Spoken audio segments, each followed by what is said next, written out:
JonTron.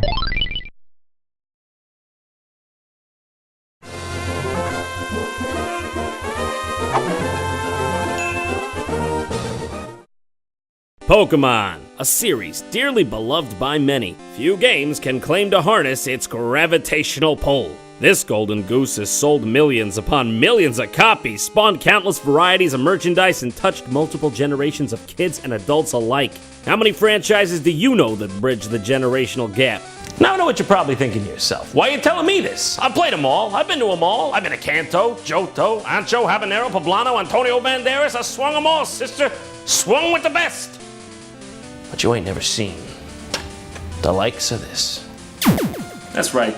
With every big fish, there's a leech on the belly. Today we're gonna have a look at the fascinating world of bootlegged Pokemon games. Now these aren't games you can find in stores. They're games that made their way into circulation one way or another. None of them are licensed or acknowledged by Nintendo, and they're pretty damn hard to find. First off, let's look at what's known as Pocket Monster. It's inferred that it was released in the year 2000 by DVS Electronics, because on the box art there are two small icons reading New Game and 2000. Hey, it's not empirical science, but what can I tell you? I'm a simple man.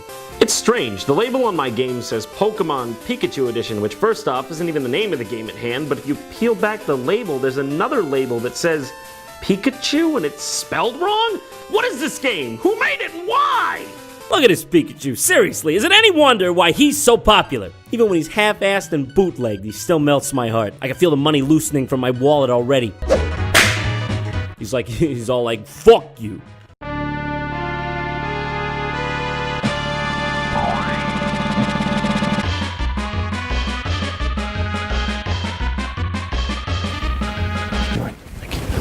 All right, I gotta leave, okay? John, we just started. Come on, man. Listen, there's a lot to see in this life. Not wasting it here. Well, there's a shocker for you. 5 seconds into the game and it's already like...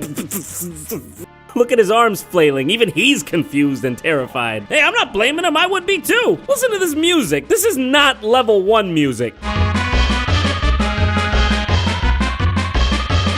Talk about putting the player on edge right away. This game is extremely hard to play. When Pikachu jumps, the entire game lags. Every single time. But then when you just want to go forward, he speeds up like a power walker with a New York minute to spare. So it's like you're constantly in a battle between game speeds. Makes the platforming real difficult right off the bat. Also, can we take a minute to talk about the fact that Pikachu has the face of a balding middle-aged man? Curly Howard, is that you? Did you come back?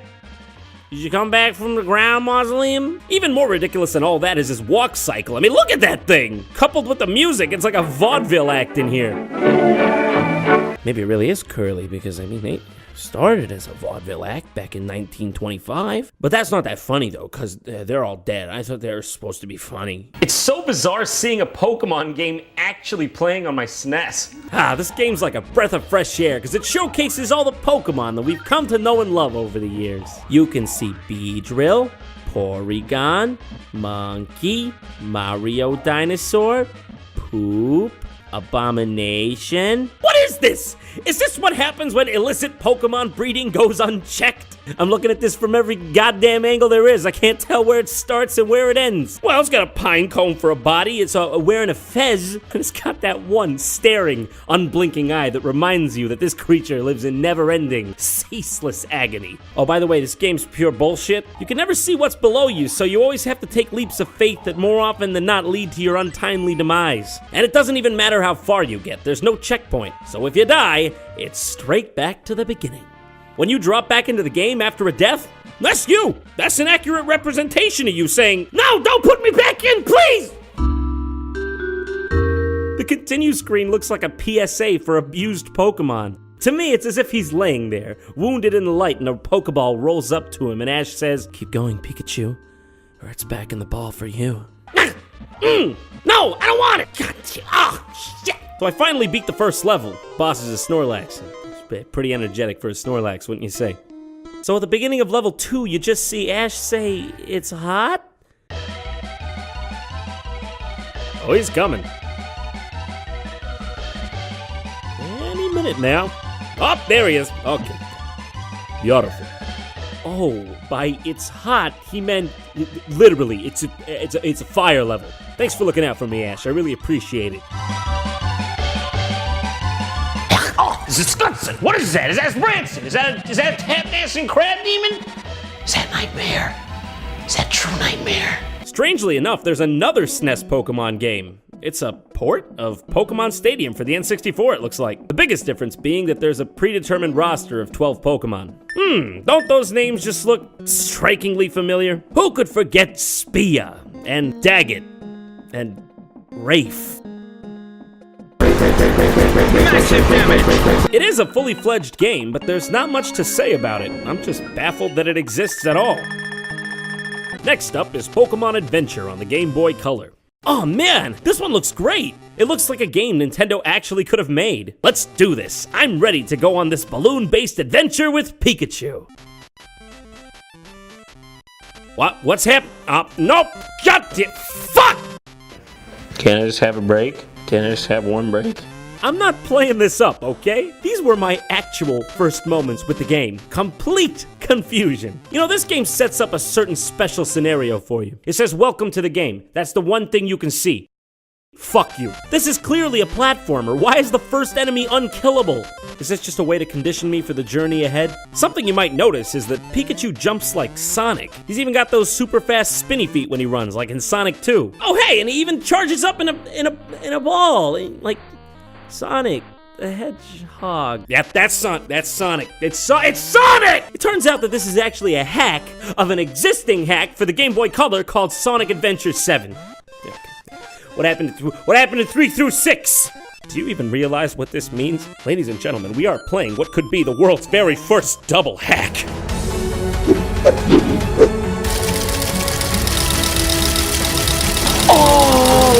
Warning, John. You are in danger of reaching hack capacity. Next one up's a bit weird. It's called Moemon. This one's weird. I don't know what to say about it. It's Pokemon with little girls. I mean, it's very obvious that a lot of care and passion went into making this. I mean, you can actually tell which Pokemon is which by looking at those beautifully crafted sprites. But why? Do you realize that for this to happen, someone had to sit down, look at Pokemon, and say, you know, this is great, but it needs more little girls. I'm gonna go downstairs to my basement now, next to my little girl dungeon, and program this game. Welcome to Planet Earth, ladies and gentlemen. The next two games I want to talk about are Pokemon Diamond and Jade. I guess someone beat Nintendo to the punch with Diamond there. But oh, this is not the Diamond version you're thinking of, because that would be a time machine.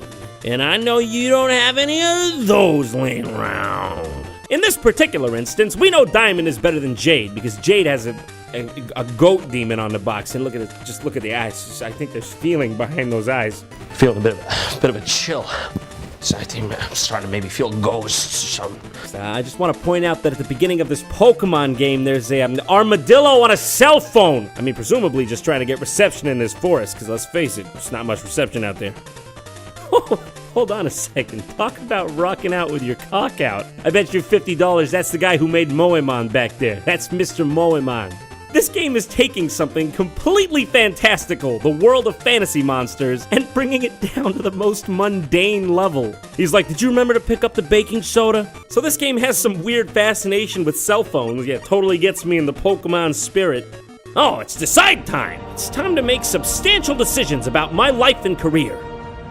Oh, wait, never mind. Literally just wants me to tell the time. I bet at this point you're all saying to yourselves, John, what is this shit? Get it out of my face. This doesn't look anything like a Pokemon game. Well, if that's what you were thinking, you'd be right. It is in fact a Japanese cell phone themed RPG called Keitai Denju Telefang. Okay, now get this. It means mobile phone beast Telefang. God damn it, that was the word I wanted to know most. What in God's name is a Telefang? Listen, Japan, I know this was the early 2000s, but I just can't see a series about monsters talking on telephones ever catching on. Damn it, he's nothing. Yeah, you can say that again. Now the next one's actually one of my favorite ones. It's called Pokemon Vietnamese Crystal. Yeah, that's actually what it's called. That's racist. Now you listen here, Pip Pip, a racist mind is a racist kind. Now you take that to sleep with you tonight, because I know I'm not going to change hearts and minds in a day. You don't give a man a peanut, expect him to have a farm the next day. But it's all right. It's all right. One day, we will all be equal on this earth. Until then, I'm going to give you a kiss, Muffin. This game is exactly as advertised. It's Pokemon Crystal for Game Boy Color, but translated to Vietnamese and sold on the street as a bootleg. Oh, but that is not what sets this game apart from the rest. What makes this one so special is the bizarre translation. Welcome! It's Elf's World? Elf's World? Oh man, this game's bringing the nostalgia right back. How could I forget the first time I ever met Professor Oak? Oh, excuse me, I'm sorry, how could I have been so rude? I meant to call him by his preferred name. Elf Monster. He literally demands that not just me, but everyone call him Elf Monster. I couldn't make this shit up. I couldn't make this shit up if I tried. I'm sad that I lack the talent to make this shit up.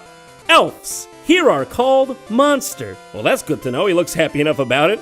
They existed everywhere. Oh, that's terrible. What happened to them? They play friendly, help each other. There are many secrets inside to know these riddles. Oh, philosophy-wise, he's up there with the greats. Aristotle, Plato, Confucius, meth head down my street that forgot how to speak English from too much meth. Please check the time. It was about 1:15. Why'd you want me to do that? How many minutes? I don't know. There's about 60 of them in an hour. Are we talking days? Weeks? Years? Oh, okay. Looks like I gotta set the time. What af 3 hin time? Well, that's a fantastic question. I don't know myself. Oh, I'm sorry. I mean, you don't gotta yell. I didn't know it meant so much to you. af 3h17 bad. Sleep too late. Yeah, I think I'm gonna quit here. This game's starting to judge my lifestyle. I don't need that. I made it past age 18. I pay my bills. I pay my taxes. I'm gonna sleep late if I fucking want to. Fuck you. Let's get back to the real games here. Pokemon 4-in-1 on the NES. That's just so weird to me. A Pokemon game on a console 10 years older than the original game. Who thought this was a good idea? Essentially, what we've got here is just a collection of minigames based around Pokemon, 3 of which apparently revolve around pica, the eating disorder which causes people to ingest inedible objects. And speaking of food, Pikachu himself looks like a fucking potato. Pika-click, Pika-slot, Pika-dance, and Pac-Man? That one is just called fucking Pac-Man. Okay, hold on. No, that is the only game that had a P in it to begin with. They could have just as easily called it Pika-Man, as all the others are themed with Pika, but no, they just left it Pac-Man. Alright, I'll give them the benefit of the doubt. Maybe they didn't want the subtlety of their blatant theft to be lost on the masses. Pika-click is just a game where you match blocks. I don't know what's going on with this one. I don't even know if you can lose. Click, click, click, fuck it, I don't give a shit. Pika-slot is stupid too. It's just a slot machine. Literally, it's just luck. Press the button and watch it go. The only feedback you get from this game is the win box on the right. Who would play this? Who would Pac-Man. Oh, now this one's good. This one has some depth to it. Probably because it's Pac-Man. Literally, it's Pac-Man, and it changed the course of the gaming market when it came out because it's fucking Pac-Man. Pika-dance is great. Look at him go. Set to the song Butterfly by Smile DK. Where are these Pokemon going to? I think I want to head up there with them. Oh, not to mention, every single high score on this game is DDR, DDR, DDR, DDR, didn't bother to hide it, DDR, didn't bother to hide it, Pac-Man, DDR, lose, lose, lose, lose, lose, lose! Well, my work's done here. I'm gonna go get a goddamn glass of bootleg milk, calm my goddamn nerves, feel like Geppetto in the goddamn Pinocchio musical.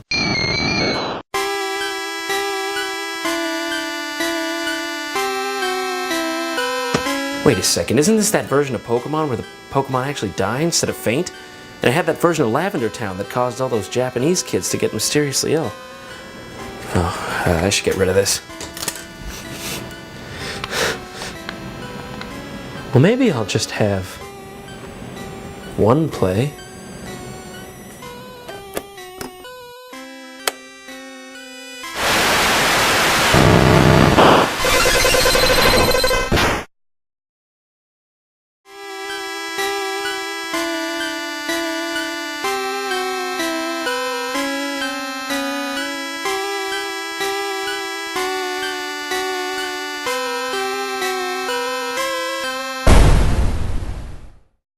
Boobs. Thanks for watching. If you want to stay current with all the JonTron going-ons, don't forget to subscribe to the YouTube channel, like me on Facebook, and follow me on Twitter. And if you want to see something else cool, just click this annotation here. It'll take you to an episode of Did You Know Gaming I voiced on Pokemon Science. It was mysterious. Like the Carl Sagan of Pokemon.